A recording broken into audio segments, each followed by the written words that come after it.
মান ইসতাতা ইলাইহি সাবিলা, যাদের সামর্থ্য আছে। কি আছে? যাদের সামর্থ্য আছে। এখন সামর্থ্য বলতে আপনি কি বোঝেন, আমি কি বুঝি? সামর্থ্য আসলে কি?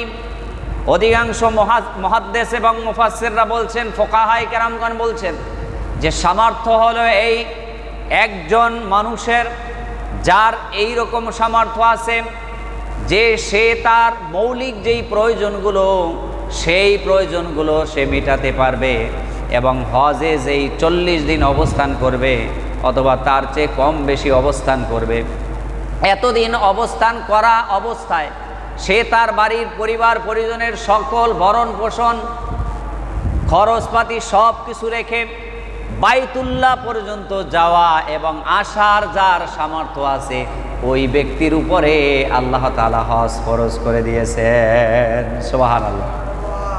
কার উপরে?